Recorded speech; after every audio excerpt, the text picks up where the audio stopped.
ഇപ്പോൾ പ്രതിപക്ഷ നേതാവ് വി ഡി സതീശൻ മാധ്യമങ്ങൾ കാണുകയാണ്. അതിൽ UDF MLA കൊടുത്തിട്ടുണ്ട് 18.5 ലക്ഷം രൂപ CMDRF കൊടുത്തിട്ടുണ്ട്. പുള്ളി അതും ഇതൊക്കെ പറയുമല്ലോ, ആ കൂട്ടത്തിൽ പറഞ്ഞു. അധികാരത്തോട് ചേർന്ന് നിൽക്കുന്ന ഘടകങ്ങളൊക്കെ വിമർശിക്കുന്ന ആളുകളെ, മാധ്യമങ്ങളെയൊക്കെ അതിരൂക്ഷമായി വളരെ മോശമായ ഭാഷയിലൊക്കെ വരും. താങ്കളെ കുറിച്ച് നുണരോഗം ബാധിച്ച ആളെ എന്ന് പറഞ്ഞു, മീഡിയാവണിനെ കുറിച്ചിട്ട് കാളകുട വിഷം എന്ന് പറഞ്ഞു. ഇങ്ങനെ വിമർശിക്കുന്ന ആളുകളെ ഈ രൂപത്തിൽ പറയുന്നതിനെ കുറിച്ച് അതല്ല ഞാൻ പറഞ്ഞത്, ഇതൊരു വേറൊരു ഫാസിസത്തിന്റെ മറുവശമാണ്. മനസ്സിലായോ? സംഘപരിവാറിന്റെ അതേ പാതയിലൂടെയാണ് കേരളത്തിലെ CPM സഞ്ചരിക്കുന്നത്. ഫാസിസ്റ്റ് സ്വഭാവമാണ്, ഇടതു സ്വഭാവമല്ല, തീവ്ര വലതുപക്ഷ സ്വഭാവമാണ്. അതുകൊണ്ടാണല്ലോ ഇടതുപക്ഷ സഹയാത്രികരായിരുന്ന ആളുകൾ പോലും ഇനിയൊരു ഭരണം വേണ്ട എന്നുള്ള ഒരു അഭിപ്രായം പറയുന്നത്. കേരളത്തിൽ ഇടതുപക്ഷ സഹയാത്രികരും ഉത്തമരായ കമ്മ്യൂണിസ്റ്റുകാരും ഒരിക്കലും തുടർഭരണം ഉണ്ടാകരുത് എന്ന് ആഗ്രഹിക്കുന്നത് ഇതൊരു ഫാസിസ്റ്റ് പാർട്ടിയായിട്ട് നശിച്ചു പോകുന്നതിൻ്റെ സങ്കടം കണ്ടിട്ടാണ്. ഫാസിസ്റ്റ് പാർട്ടിയാണിത്. അസഹിഷ്ണുതയാണ്, അസഹിഷ്ണുത, എല്ലാവരോടും അസഹിഷ്ണുതയാണ്. മനസ്സിലായി? അതാണ് ഈ റിയൽ ലെഫ്റ്റ് ഞങ്ങളാണ് എന്ന് പറയുന്നത്. മുമ്പൊരിക്കലും ഒരു ഇലക്ഷൻ ക്യാമ്പയിനിലും UDF നടത്താത്ത ഒരു പുതിയ ടെർമിനോളജിയാണ്, പുതിയ ക്യാമ്പയിൻ. അതെന്തുകൊണ്ടാണ് നിങ്ങൾ അവർ റിയൽ ലെഫ്റ്റിനാണ് ഇവിടെ വോട്ടെന്നുള്ളത്? ഞങ്ങൾ അതല്ല, ഞങ്ങൾ നെഹ്റുവിയൻ ലെഫ്റ്റ് ആണെന്നേ. ഞങ്ങൾ വലതുപക്ഷമല്ല. ഞങ്ങളെങ്ങനെ വലതുപക്ഷ ചിന്താഗതിക്കാരല്ല. കോൺഗ്രസ് എന്നാണ് വലതുപക്ഷ ചിന്താഗതിക്കാരായിരുന്നത്. കേരളത്തിലെ UDF എന്നാണ് വലതുപക്ഷ ചിന്താഗതിക്കാരായിരുന്നത്. വലതുപക്ഷ ചിന്താഗതി എന്ന് പറഞ്ഞാൽ ഇതുപോലത്തെ ഫാസിസം. ഇപ്പോൾ കേരള ഗവൺമെൻറ് ഹൈക്കോടതിയിൽ കൊണ്ടുപോയി അഫിഡവിറ്റ് കൊടുത്ത് DA അവകാശമല്ല. പണ്ട് എന്താണ്, തൊഴിലാളികൾക്ക് വേണ്ടി, ജീവനക്കാർക്ക് വേണ്ടി സമരം ചെയ്ത് പോരാടി നേടിയെടുത്ത അവകാശങ്ങളാണ് അല്ലേ DA. ആ DA അവകാശമല്ല എന്നൊരു കമ്മ്യൂണിസ്റ്റ് ഗവൺമെൻറ് ഹൈക്കോടതി. അപ്പോൾ ഇനി 8 മണിക്കൂർ ജോലി അവകാശമല്ല എന്ന് പറയുമല്ലോ നാളെ. BJP പറയുന്നുണ്ട്. അവരൊരു ഫാസിസ്റ്റ് പാർട്ടിയാണ്, അവരുടെ അപ്രോച്ച് അതാണ്. അതേ ഇത് കേരളത്തിലെ കമ്മ്യൂണിസ്റ്റ് ഗവൺമെൻറ് DA അവകാശമല്ല. പിന്നെ ഇവരെ ലെഫ്റ്റ് എന്ന് എങ്ങനെ വിളിക്കുന്നത്? ഇവർ ലെഫ്റ്റ് അല്ല. അങ്ങനെ നിങ്ങൾ എന്തിനാണ് ഇങ്ങനെ? എനിക്ക് മാധ്യമങ്ങളോട് എല്ലാവരോടും പറയാനുള്ളത്, ഇല്ലാത്തൊരു കാര്യം ഞങ്ങളെല്ലാം നിൽക്കുമ്പോൾ എല്ലാം ഊതി വീർപ്പിക്കുന്നത്. ഞങ്ങളെ സമയം വളരെ വൈകിയപ്പോൾ ഷാഫി പറമ്പിൽ MP ആണ് പറഞ്ഞത്, ഇനി പ്രതിപക്ഷ നേതാവിനെ വിളിച്ചാൽ മതി, വേഗം പോട്ടെ. ഞാൻ ഇന്നലത്തെ അവസാനത്തെ ബാലുശ്ശേരിയിലെ പരിപാടി എൻ്റെ അവസാനിക്കുന്നത് 9:58 എൻ്റെ പ്രസംഗം അവസാനിക്കുന്നത്.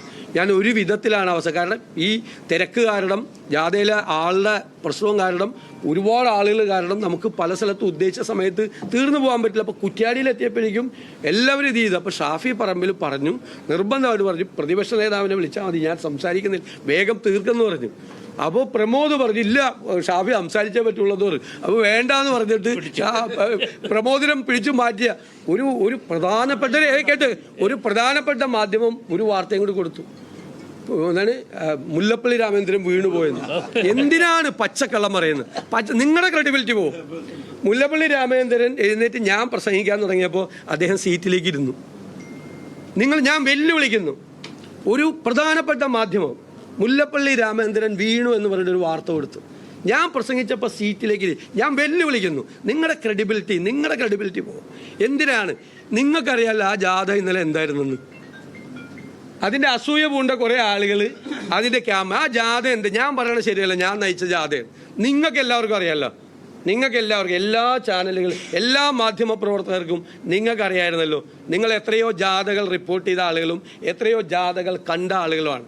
ഞങ്ങൾ എത്രയോ ആയിരക്കണക്കിന് വോട്ടിന് തോറ്റ സീറ്റുകളിൽ, ആ നിയോജക മണ്ഡലങ്ങളിൽ ഞങ്ങൾ ഇന്നലെ ജാഥ വന്നപ്പോൾ എന്തായിരുന്നു ജാഥയെന്ന് നിങ്ങൾ വിലയിരുത്തും. ആ ജാഥയുടെ പ്രാധാന്യം ഞങ്ങൾ കാസർഗോഡും കണ്ണൂരിലെ ഞങ്ങൾ 60,000 വോട്ടിന് തോട്ട മട്ടന്നൂരിൽ ഉൾപ്പെടെയുള്ള ജാഥ എന്തായിരുന്നു എന്ന് കേരളം വിലയിരുത്തുന്നുണ്ട്. അപ്പോൾ അതിൻ്റെ ഒരു ശോഭ കെടുത്താൻ വേണ്ടിയിട്ട് ഇല്ലാത്തൊരു കാര്യം ഊതി വീർപ്പിച്ച് ഒരു നെഗറ്റീവ് വാർത്ത, അത് ശരിയല്ല. എന്തിനാ ജാഗ്രത? ആരെ തടഞ്ഞ്? എൻ്റെ ദീപകെ, ഇല്ലാത്ത സാധനം ഉണ്ടാക്കല്ലേ, ഇല്ലാതെ. അതായത് എന്നെ പ്രസംഗിപ്പിച്ചു പരിപാടി അവതരിപ്പിക്കും, ഞാൻ പ്രസംഗിക്കുന്നില്ല എന്നൊരാൾ. ഇപ്പം രാജ്മോഹൻ ഉണ്ണിത്താൻ കാസർഗോഡ് പറഞ്ഞു, ഞാൻ സംസാരിക്കുന്നില്ല, സംസാരിച്ചാൽ സമയത്ത് തീരില്ല, എൻ്റെ സംസാരം നിനക്ക് അറിയാമല്ലോ എന്ന് പറഞ്ഞ് എന്നോട്.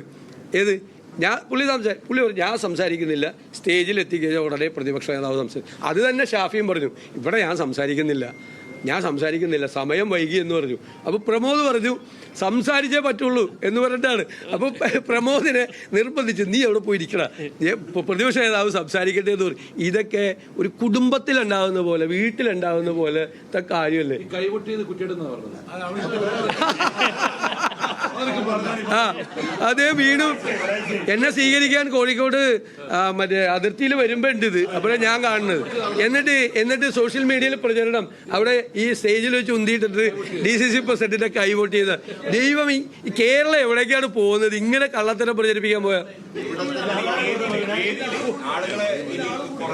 പിന്നെ നിങ്ങൾ വേറെ ഇത് കോൺഗ്രസ് ആണ്, UDF ആണ്. കോൺഗ്രസ് നേതൃത്വം കൊടുക്കുന്ന UDF ആണ്, അറിയാല്ല. നിങ്ങൾ നിക്ക് അതൊക്കെ ശരിയാണ്, അതൊക്കെ ശരിയാണ്. അച്ചടക്കം വേണം, കുറച്ച് ഇതൊക്കെ വേണം. അതിനെന്താ അവിടെ എന്താണ് അച്ചടക്കം എങ്ങനെ ഉണ്ടായത്? എന്താ അവിടുത്തെ UDFന്റെ ചെയർമാനായിട്ടുള്ള ആള്, DCC പ്രസിഡന്റ്, അവിടുത്തെ ഏറ്റവും പ്രധാനപ്പെട്ട നേതാവ് ശ്രീ പാറക്കൽ അബ്ദുള്ള, ഇവരൊക്കെയല്ലേ അവിടെ ഉണ്ടായിരുന്നില്ല. പിന്നെ ഞാൻ അല്ലാതെ വേറെ ആരെ ഉണ്ടായിരുന്നത്? അത് മുല്ലപ്പള്ളി, അത് ഉദ്ഘാടനം ചെയ്ത മുല്ലപ്പള്ളി രാമചന്ദ്രൻ. ഞങ്ങളുടെ കക്ഷികളുടെ എല്ലാവരുടെയും പ്രതിനിധികളുണ്ടായി അവിടെ. 10 കക്ഷികളില്ലേ UDFൽ, എല്ലാവരുടെയും പ്രതിനിധികൾ, സംസ്ഥാന നേതാക്കൾ, ജാഥ അംഗങ്ങൾ, ജില്ലാ UDFന്റെ നേതാക്കൾ, ആ നിയോജകമണ്ഡലത്തിൻ്റെ UDFന്റെ നേതാക്കൾ, അതൊക്കെ ഉണ്ടാവും. പിന്നെ ഞങ്ങൾ അടിച്ചേൽപ്പിക്കപ്പെട്ട ഒരു അച്ചടക്കമൊന്നുമില്ല. ഇന്നലെ ഒരു അച്ചടക്ക കുറവ് ആ വേദിയിലുണ്ടായില്ല. ഞാൻ സംസാരിച്ചപ്പോൾ ഒരാളും മിണ്ടിയില്ലല്ലോ. ഞങ്ങളെല്ലാവരും സംസാരിച്ചപ്പോൾ ആരും മിണ്ടില്ല. ശരി. കുറ്റ്യാടിയിലെ പരിപാടിയിൽ നടന്ന സംഭവത്തെ വിശദീകരിക്കുകയായിരുന്നു അദ്ദേഹം. അവിടെ യാതൊരു അച്ചടക്ക പ്രശ്നങ്ങളും ഉണ്ടായിരുന്നില്ല.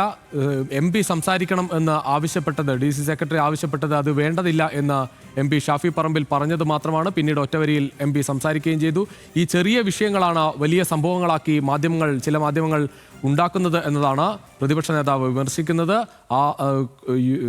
CPMന്റെ കോട്ടകളിലടക്കം വലിയ ജനപങ്കാളിത്തത്തോടെയാണ് ഈ റാലി നടന്നതും ഈ യാത്ര നടക്കുന്നതും എന്നാണ് VD സതീശൻ പറയുന്നത്. അതോടൊപ്പം ഇന്നത്തെ പണിമുടക്കിന് പ്രതിപക്ഷത്തിന്റെ പിന്തുണയുണ്ട് എന്നുകൂടി അദ്ദേഹം പറയുകയാണ്.